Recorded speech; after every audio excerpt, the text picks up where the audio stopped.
Do you have that team member that you know it is time for them to get another job, but you're not quite sure how to fire them?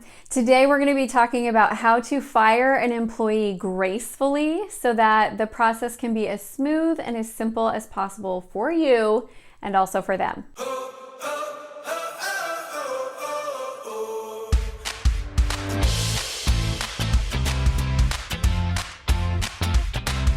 Hi, I'm Amy Walker. I am a business strategist, a speaker, and an author, and thank you so much for watching my channel. If you haven't done it yet, make sure that you subscribe to the channel and hit that bell notification so you can get notified every time we release new content.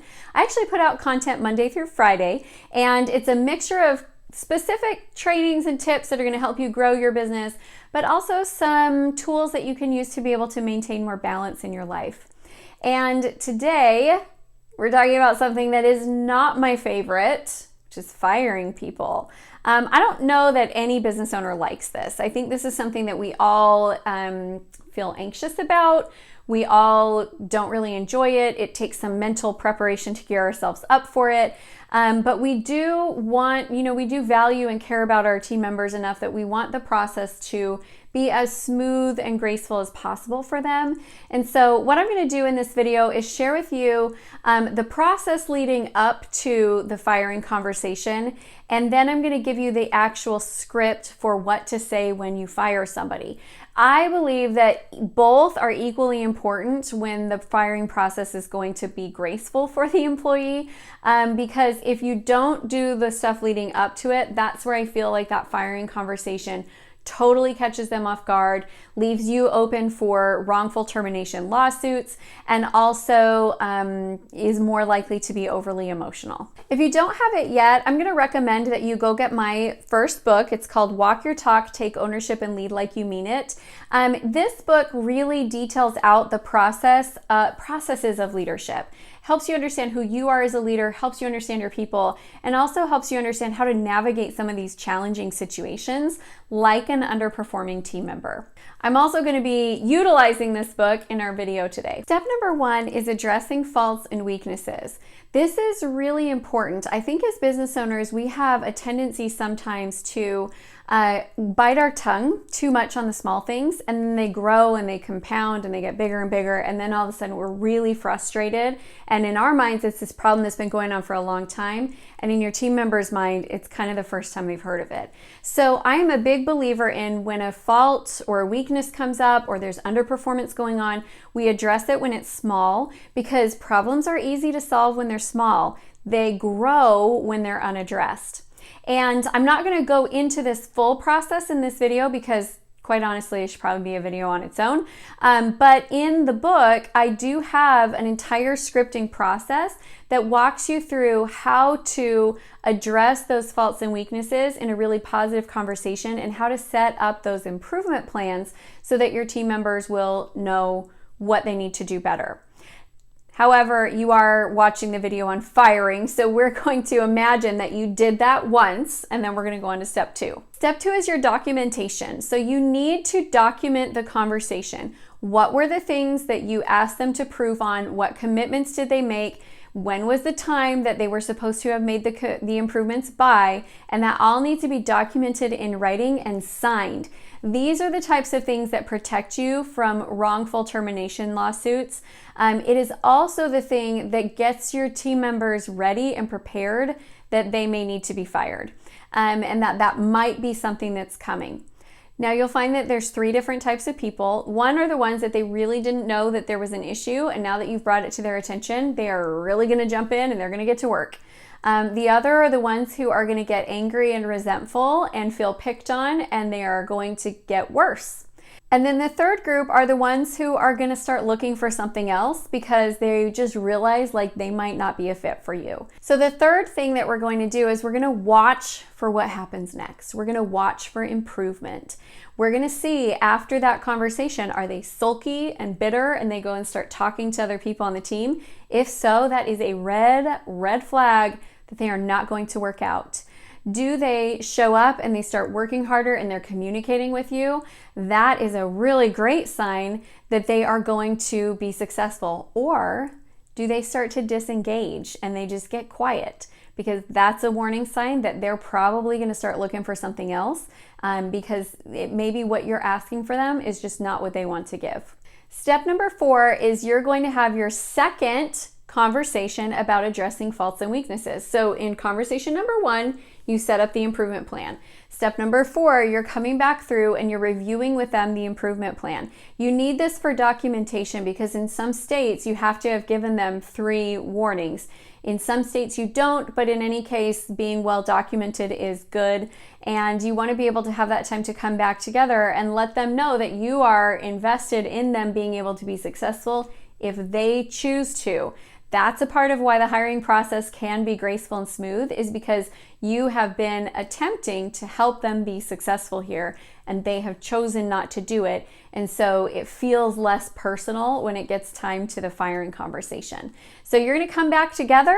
You're going to have that second conversation. This time you're going to start planting seeds that this might not be the right fit for them. So you're going to start using more focused language. Instead of saying things like you're falling short or you're falling behind, you're going to start saying things like you're violating this, you're underperforming in this. And so you're going to use a little bit stronger of language the second go around. At the end of that conversation, I'm going to recommend that you use this languaging.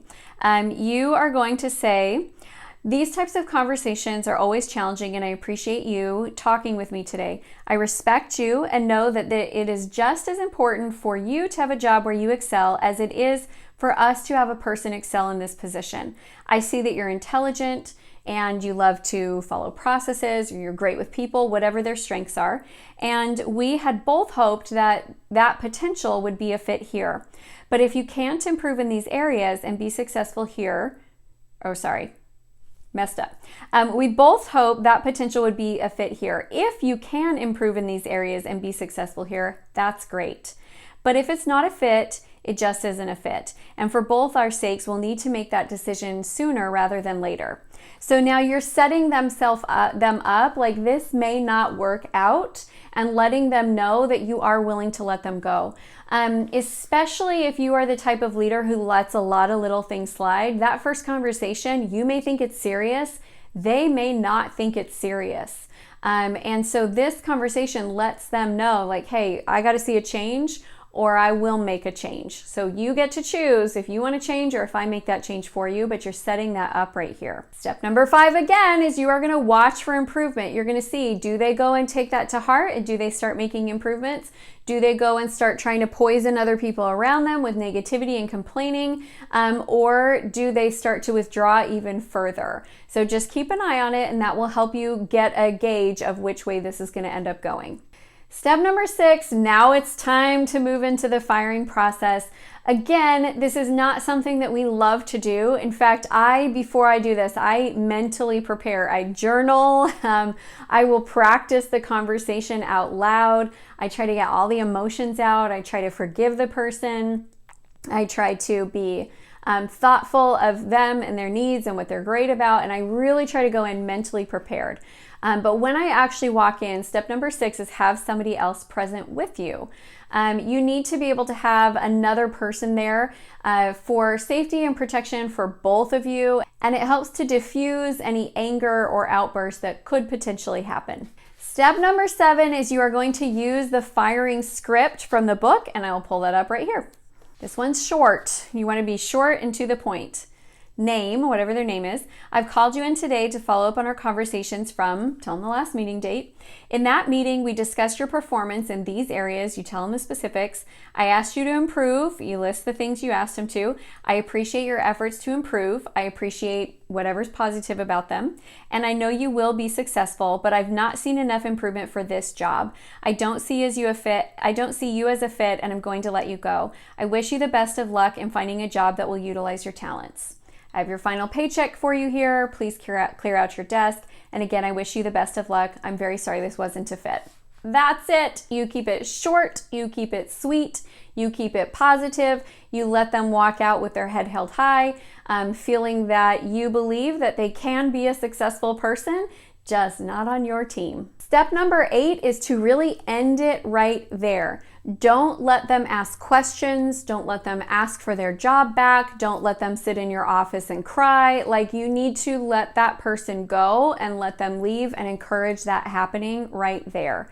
It is important that you don't keep that conversation open, because that's where I feel like it gets messy.